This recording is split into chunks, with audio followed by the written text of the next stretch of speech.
Gotta get a new system. Yep, been muted the whole time. Right. Not intending to have that distraction, so. I moved a bunch. Yeah, I got all the motions. Everything was moved by Daniel and supported by Craig almost, so. You in there by Andrew, yeah.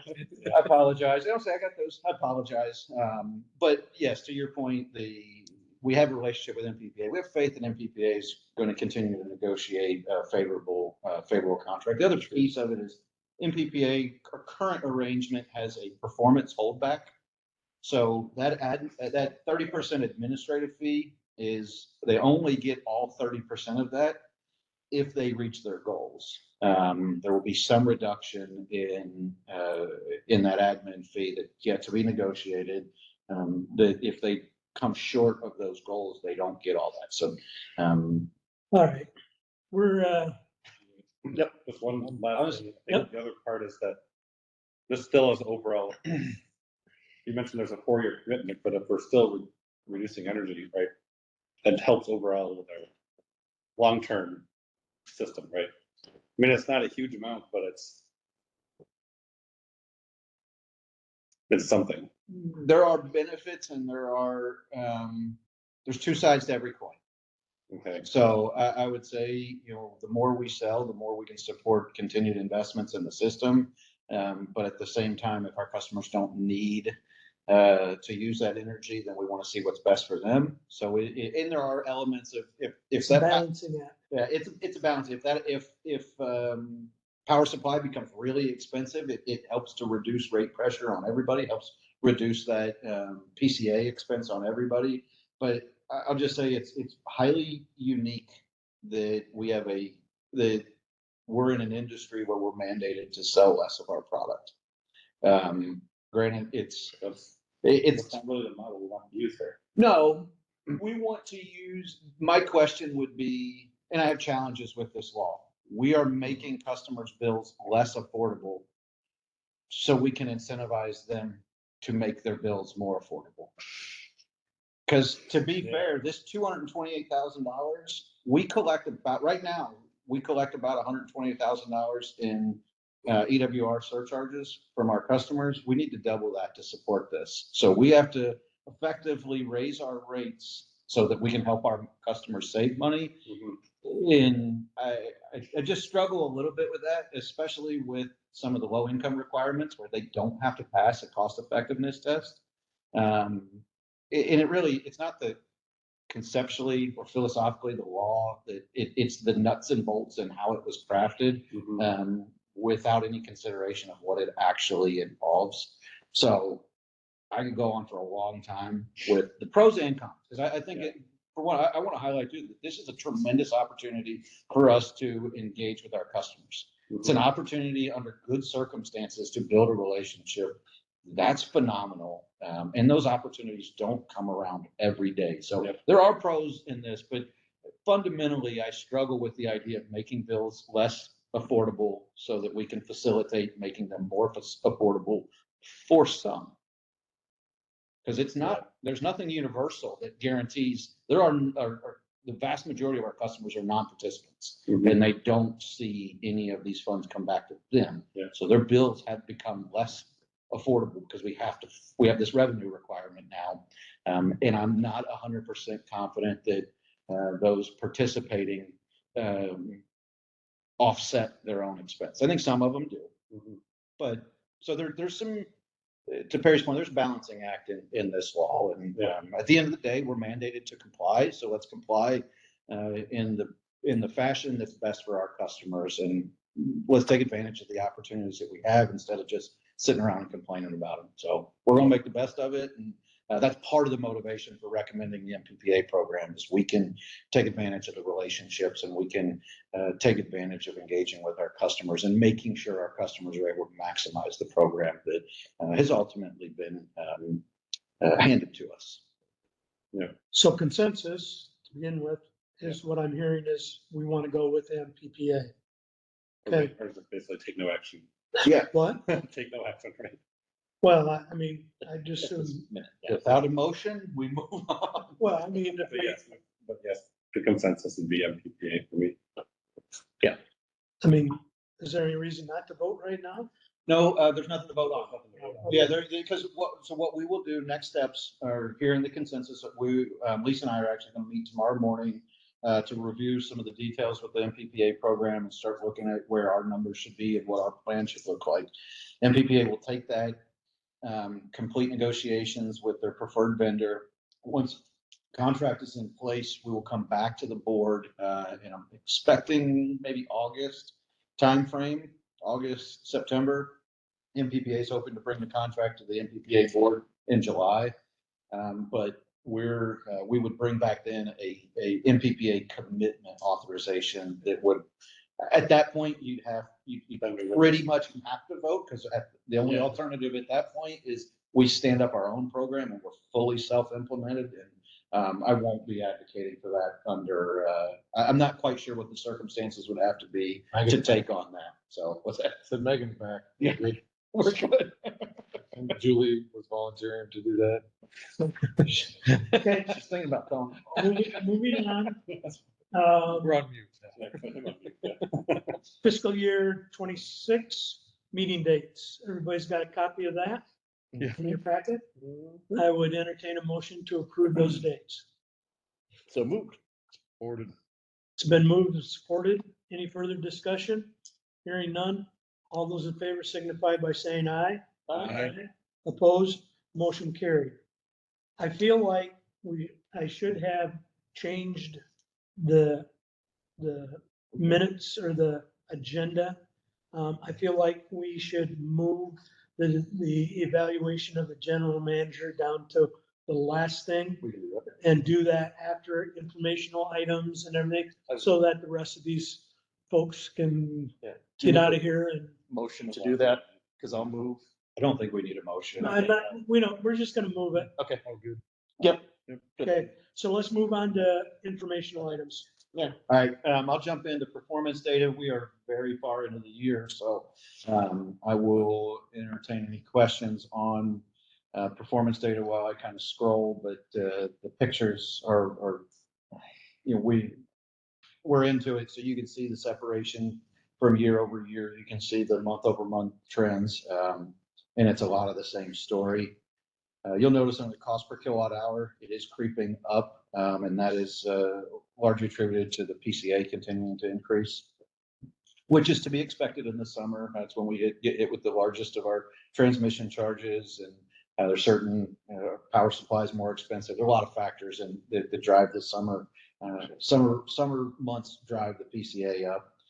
You'll notice a drop in cash a little bit. That's, if you'll look at that very top bar, the bond redemption fund, we made our annual principal payment on the revenue bond for this facility. So that's that reflection. Other than that, cash is holding pretty stable.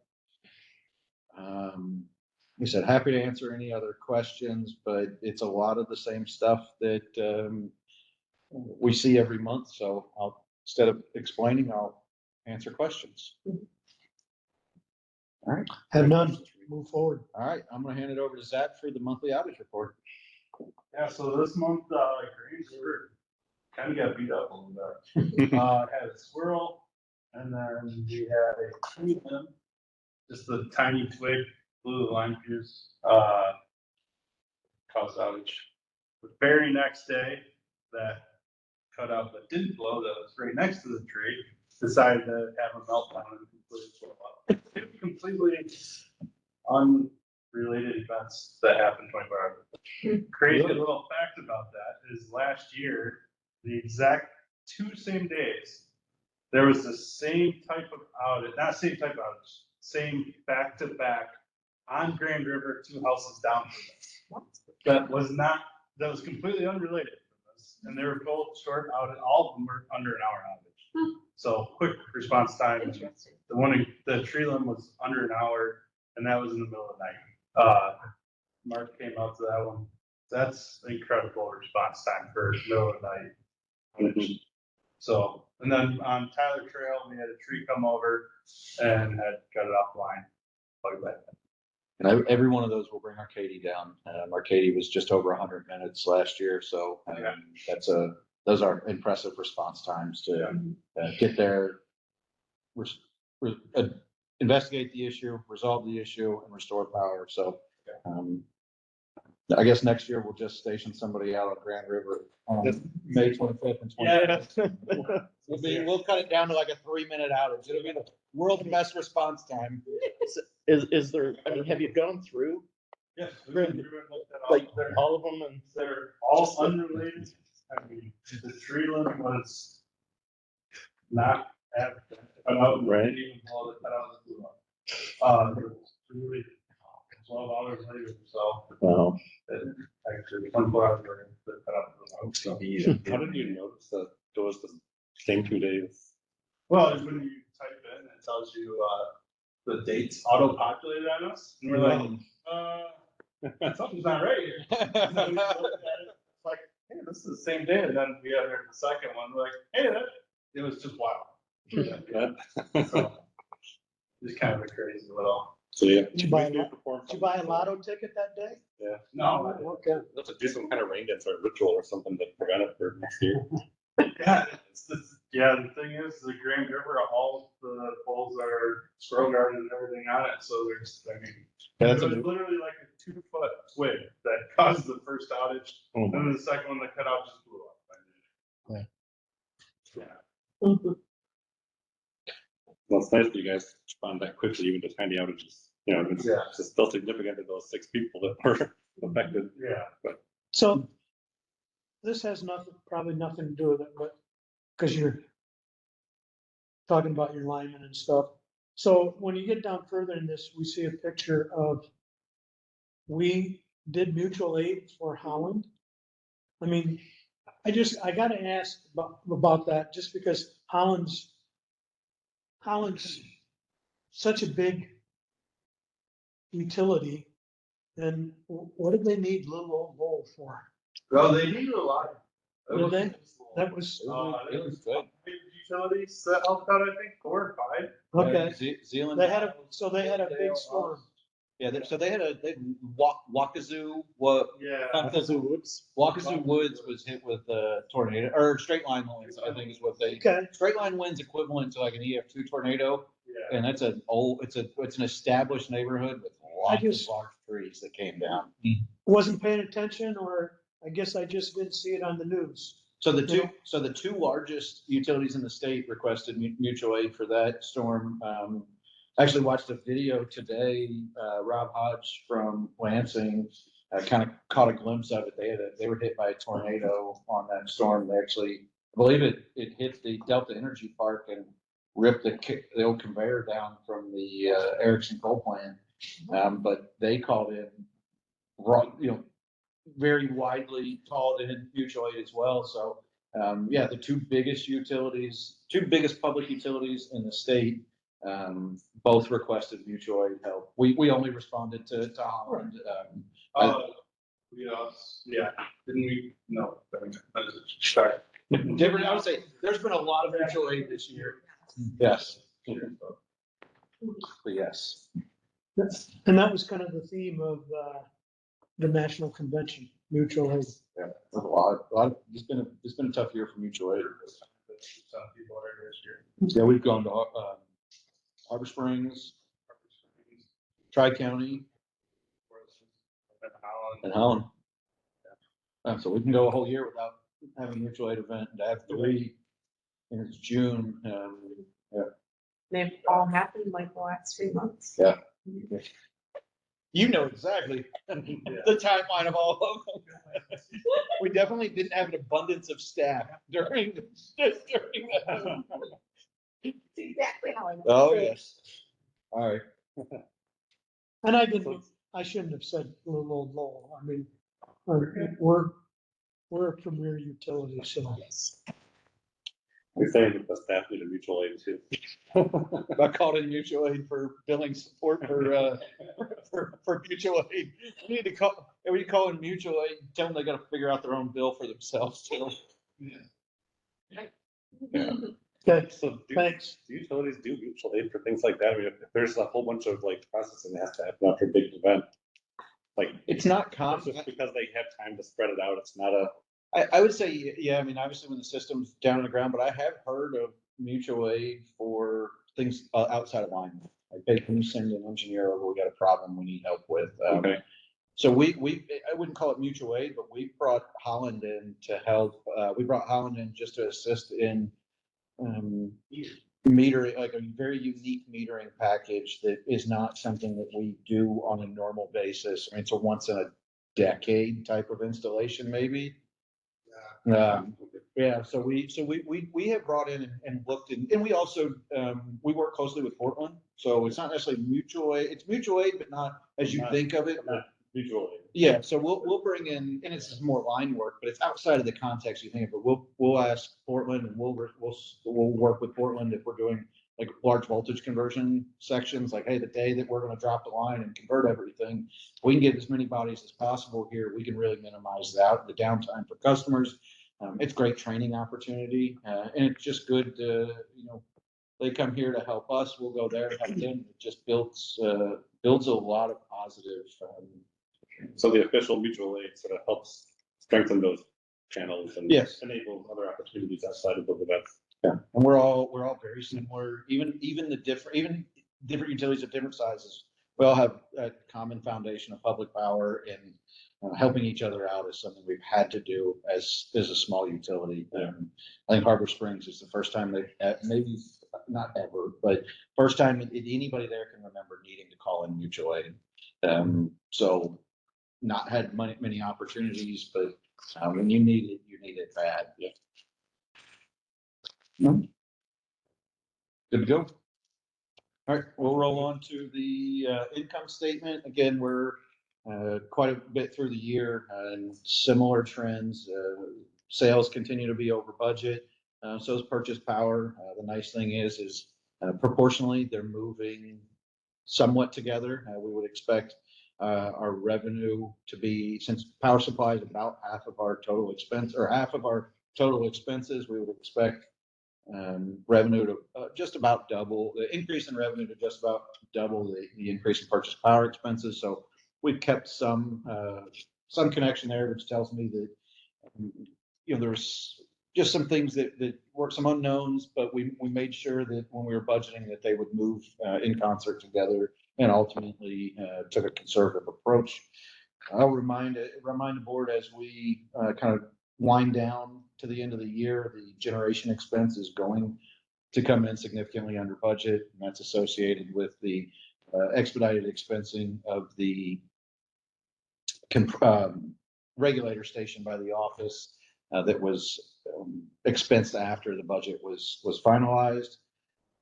But bottom line, another healthy net income, and we're looking at finishing the year similar to where we were at last year, but still quite a bit over budget, or not over budget, more favorable than the budget. So happy to answer any more questions, anything in detail, but again, it's a lot of 10-month type trends or 11-month type trends. Sorry, I'm off again. All right. Again, a lot of this informational stuff gets very repetitive later in the year. We've talked a lot about capital projects. Zach's done a great job keeping the board tuned in to the capital projects through its distribution report. One thing I will highlight hasn't reflected here, and Zach will give more details. Some of the work that was slated for next year has actually been brought back into this year. We've started some work in Stony Bluff. And that happens with the neighborhood, new neighborhoods almost every year. It's almost impossible to predict when they're going to start the next phase. And since our fiscal year kind of starts and ends kind of right in the middle of the construction season, it's regularly that we're having to jog those kind of between years. So the budget continues to support that this year. Again, Zach will highlight more detail next month, but capital budget's moving along pretty much as we would expect. Again, you can see all the details in there, but we will confident that we'll finish this year's capital budget under budget, mostly because we pulled that $120,000 out of the budget that was now, even more, hindsight's 2020. It's looking like a better and better decision based on some additional developments. So nothing certain moving forward, but some our generation efforts have pivoted quite a bit over this year, and Casey's actively working through evaluating and working with MPPA to look at the potential of adding some natural gas reciprocating engines.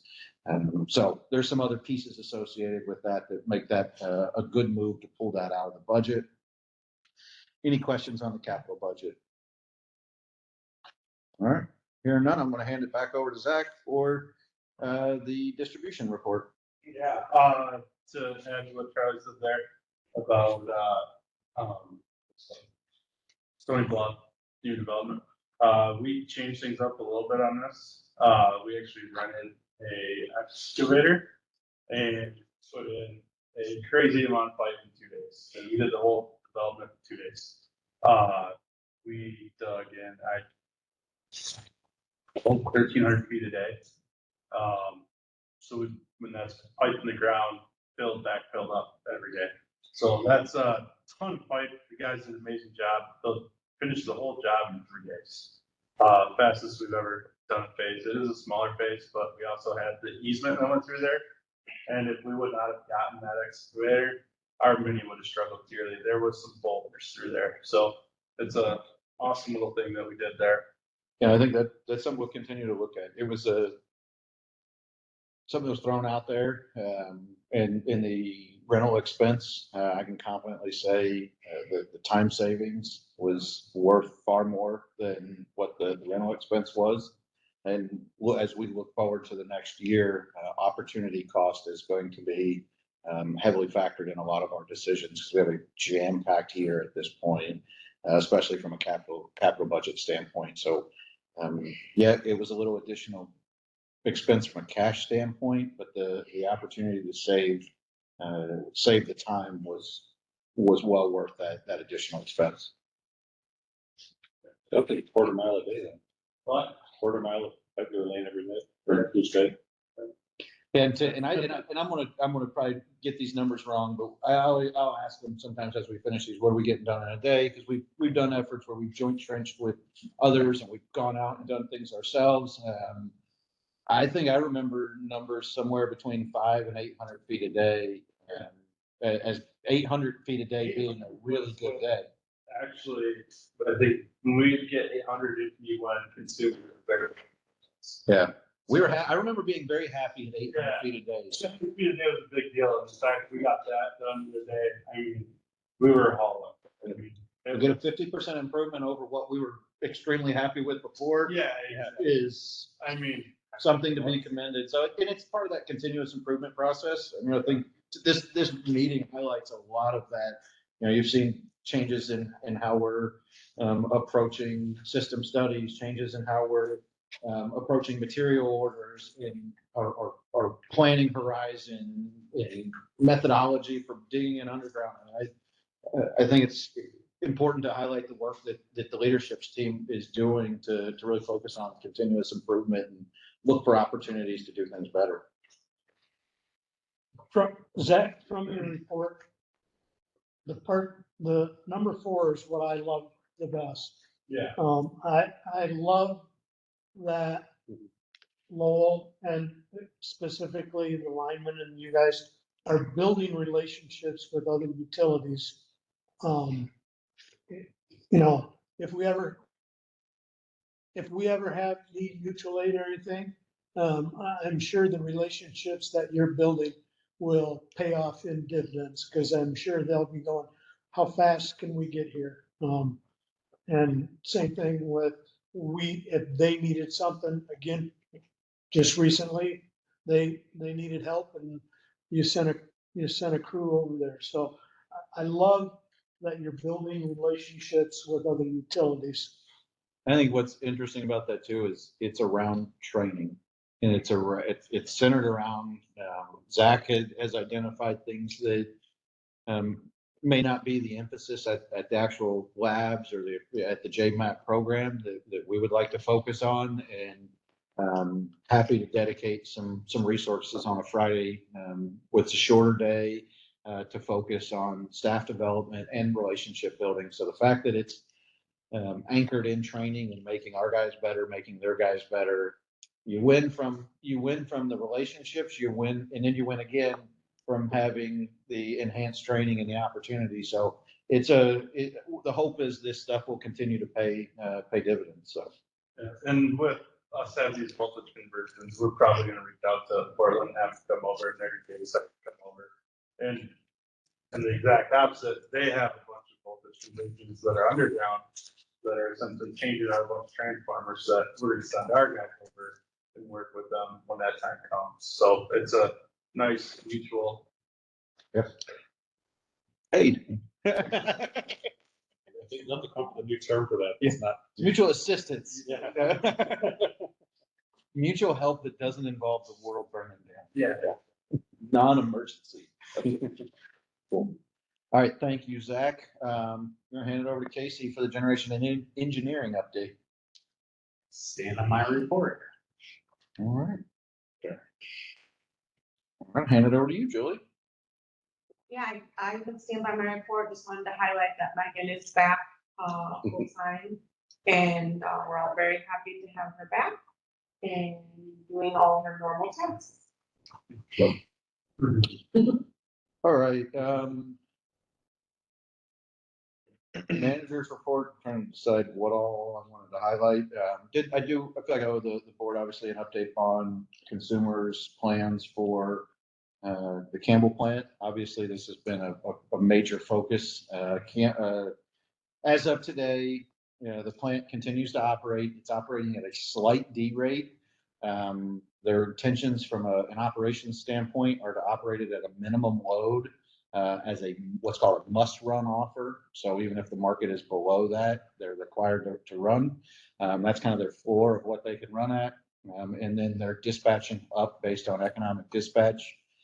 They've been running much closer to full capacity, but they were able, obviously, when they get the order, the major concerns are labor, fuel, and all things compliance related, environmental compliance, things like that. So labor has turned the union agreement extended beyond the planned operating date for Campbell. So union labor was readily available. They were able to secure rail cars and coal.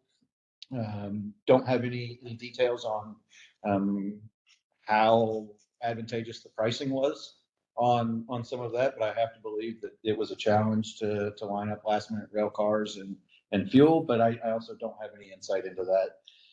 And then from an environmental compliance standpoint, they've not indicated any issues, so it continues to operate. The order that was issued did allow for cost recovery. But we'll see. Consumers intends to file, so consumers can't collect their cost recovery without a mechanism for cost recovery. So to do that, they have to file the mechanism through the appropriate channels. There is a thought that even though the order allows for cost recovery, the federal government may step in and challenge cost recovery. So one thing I would note is in consumers filing for the cost recovery, they did in a footnote identify Wolverine and MPPA as minority stake owners, and that their proposal would encompass our cost recovery as well. So more to come, but the plant is up and running. We are very long in our energy position, so we continue to sell off power and firm commitments off into the day ahead real-time markets. It's just the byproduct of planning for the closure and it not happening. Cost recovery from whom? The MISO footprint. Okay. Because the plant is providing grid stability for the greater region. So To power costs and like distribution costs, or how does that? through your MISO tariffs, I would not claim to be an expert in the details of exactly what that cost recovery process and mechanism it looks like. So I'd have to dig into it and get some better answers on exactly how that, we'll all be paying for it as well. It's just a matter of, is that cost spread across this pool or this? I didn't know like if it was because the federal government gave the order that they would then seek No, oh, I get what you're saying. No, recovery from the government being like, we were ready to shut down. This costs twice as much to power back up. so I think, and this is highly speculative, but I believe that the federal government Doesn't thought this has been recorded. Back on mute and back on. But I think the federal government thought this was going to save customers money. Like I said, it's speculative. If you look if you read the order was twofold motivated. It was for grid stability and affordability. So there's some contradictions in it. And I can't begin to understand their motivations or what they considered in the process. The real question with that plant is what happens after 90 days. The Secretary of Energy or the Department of Energy had the authority to issue a 90-day order. Additionally, the administration has issued other orders to the Department of Energy to more broadly evaluate potential closures. So there's at least a potential that they, under that order, create additional guidelines that become applicable to Campbell before the August 21st deadline or whenever it's specific. The order is scheduled to expire. I believe they also have the ability to issue another 90-day order. That one I'm not 100% sure on, but it would, to me, it seems unlikely that the circumstances that motivated the order change in 90-day period. If it's about grid stability, you don't build power plants in 90 days. Your grid doesn't become more stable in 90 days. So the question is what happens beyond that. And our understanding is the Department of Energy is playing their cards very close to the vest when it comes to their conversations with consumers. So we're another step removed from that. So there's a little bit of a gap in our ability to really understand what the long-term potential outcomes are. But I think there's a general consensus from the people I've spoken with that the plant won't be closing August 21st either. So we'll see. Move on to the APPA conference just real quick. Want to highlight that during the APPA conference, we did receive the Scattergood System Achievement Award. Want to thank Zach for actually bringing this to my attention. This was Zach's idea, and pretty much Zach kicked this piece off, and then it became a team effort. We pulled together the leadership team plus some additional staff. Lisa was pivotal in submitting for this, but it was I didn't get to see the video or the pictures that they showed because I was backstage waiting to walk out or doing the whole handshake doodad while the video was playing. But we submitted a bunch of pictures, and it's a I'll get the video out when we have a copy. The next one, is Riley on the pole, I assume that picture was out there. or Rally. Right, yeah. The picture, when I sat down, there was a picture of, I believe, Hillary and Megan wearing their I Heart Public Power for the Power Fest that we did here. So we really tried to highlight a lot of our community engagement in the award. We think that's something that we can talk. We highlighted that, hey, we've been RP3, we've got great rates, but that connection to our community, I think, is something that's highly unique to the public power model. So we're one of the nationally, we're one of four that received this award. And the people that came up before me, I think it was Kissimmee, Florida. They're much bigger than us. They might have, actually, they did bring more people on stage than we have office staff. So yeah, as I was backstage waiting, they had a whole row and it was sneaks. Small but mighty. Hey, exactly. And that was, and that's, I think it's interesting that, so Scattergood, the award's named after the first general manager of Los Angeles's public power system. And I believe, if I remember correctly, what I've read, Scattergood actually started that utility with one or two people. So the idea of it being, small and mighty, look at LA's, public utility now. So I thought it was fitting that he was described as small and, his utility was small and mighty, and I think that that's very descriptive of us. Oh, next LA. The next LA. Other thing I just want to highlight is we did submit, I want to thank Casey. He highlighted this in his proposal as well, but we did submit a grant that, if successful, would put a solar canopy over the part of the parking lot at Stony Lakeside Park. Our goal was to keep our commitment to under about $1 a watt, which is significantly less than utility scale solar. If you can get utility scale solar under $2 a watt, you're doing pretty good. So we do have some skin in the game to enhance our the scoring rubric. At a minimum, we had to supply 10%, but you're able to also include your in-kind contributions and things like that. So I think ultimately we ended up, our submission included 22% contribution. So our total expense would be right around that $1 a watt type of area. So that we found very favorable, and there's a lot of ancillary benefits with the idea of a canopy. They're not cost effective without a grant. Plain and simple, extremely costly to build, about double what it costs to build a ground mounted array. But with this grant, it's potentially feasible. If we are successful, 50% of the output of the grant would have to go to low income customers to achieve a certain reduction in their average electric bill. So not only would we have a really interesting kind of hands-on, you can see it type of resource in town, we'd also be able to allocate quite a bit of it to our low-income customers and provide them with another opportunity to help manage their expenses. Cybersecurity training, if you haven't done it, please do so by the end of day tomorrow. To be fair, I am on that list with anybody that has not done theirs as well. It will be done tomorrow. I'm done. Hey, What else do you do when you not go with it? what else?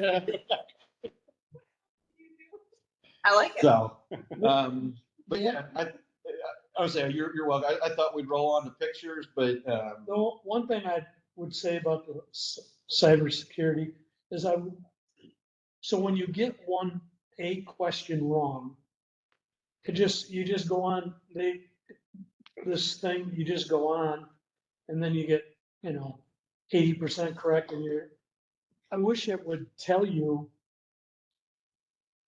the right answer or whatever. I'd have to look at it. I haven't done this one yet.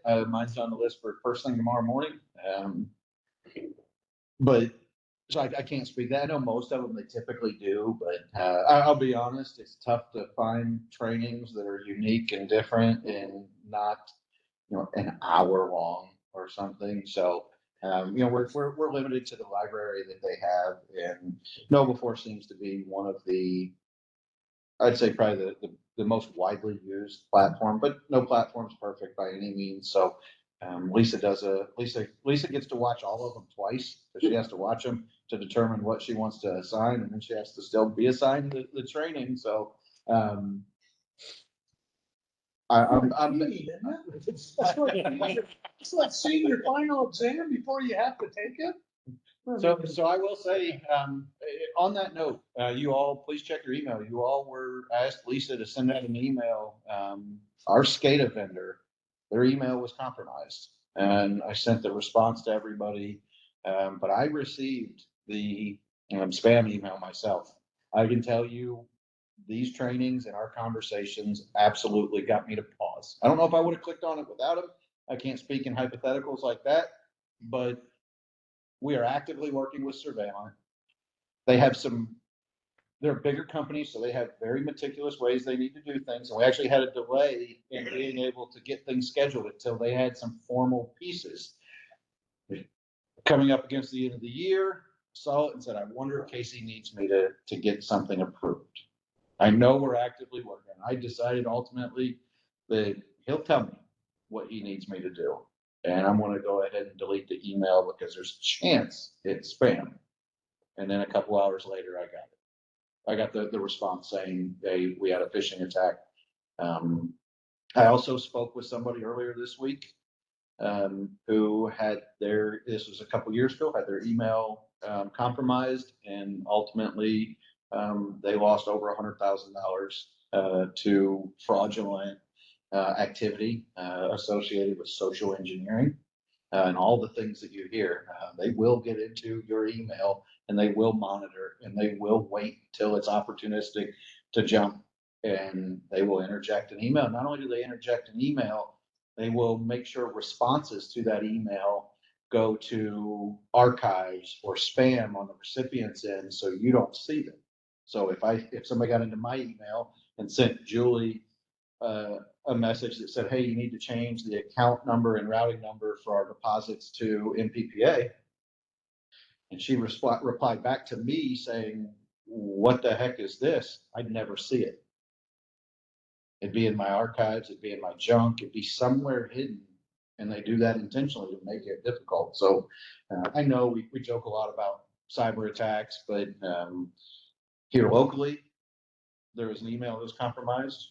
Surveillant, who is a tech company, and a very prominent tech company that I have no doubt has very, very stringent cybersecurity requirements. It happens. And when I sat through the very riveting sector outlook presentation from Moody, Fitch, and Standard & Poor's, the three rating agencies, almost all of them focused on cybersecurity and the risk from a financial perspective that it represented. And I can tell you a cyber attack with much damage could very easily result in a downgrading of our credit rating. So appreciate everybody doing them. I'm on the list that needs to get them done. So not going to claim to be. Deadline hasn't hit yet, so I'm going to beat that deadline.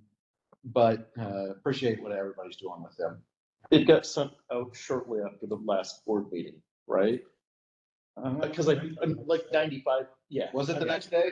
5% sure I did that. Oh, the safety training or the yes. Yes. Yes, they tend to go. I thought you were talking about the email that Lisa No. about. Oh. Yes, they were assigned the day after the last board meeting. Okay. We try to stage them so that I have the chance to give a heads up. Hey, be on the lookout for this different email. Tend to try to give an update on the board meeting, have it issued the next day, and then have them run through the following day of the next board meeting, so I can remind everybody that you got one more day to do it. All right, moving on to pictures. I thought some of these were really great. The job shadowing. This was a new effort this year. Zach led the charge on the job shadowing. We had, how many kids do we have come through? Seven or eight. So ended up having 7 kids or so, 7 young adults come through and do job shadowing. So it was a lot of fun. Had a good time. Last month we had the Marty and Chambers held the annual lineman appreciation dinner, and that was a lot of fun. And then it's always a great time going to Bushnell and Safety Town and all those fun things. So Alyssa's done a great job pulling these pictures together for the board packets. And then you hinted at it already, we talked about it already, the mutual aid from Holland, and thought it was awesome that we got, if you check out our Facebook posts from some of those, we had people from Wakazu Woods comment on our Facebook posts and thank us through that. We had kids from the neighborhood writing letters and coloring pictures. So it was much, the help was much appreciated, and it's always great to see some of those come back through. And that is everything up to the scheduled meetings, Perry. Okay. Our next meeting, July 15th. July 15th. Now that it's been approved. supplemental information, it's in your packet. Board, I'm gonna do it a little bit different. Cause when we're done with the closed session, we'll be coming back into open session. But while we have other employees here, if there's any board comments that you would like to direct to Casey, Julie, Zach, by all means. Andrew, cause I'm assuming as soon as we go to close, they're gonna go, I'm out of here. I guess I was wanted just to say congrats to Steve on the 8th anniversary. I saw that in the notes. So I guess I've been here a long time, so I can remember when he was started. Since You've been on board for a while. yeah, You got a decade, yeah, more than a more decade. than- yeah. But also, just thanks for you for filling in for Megan. Dealing with that for actually about. And just I would also appreciate the job Zach and doing filling big shoes. Like so, both of you guys filled shoes. You were filling small ones, literally big ones, figuratively. But yeah. So thanks, you guys. Craig, Yeah, thank you guys for, I see you guys are just always really proactive about what you're doing and, yeah, appreciate that. Thank you. Daniel, Yeah, congrats to Steve. And for the reports that you guys are putting together, it's nice to see.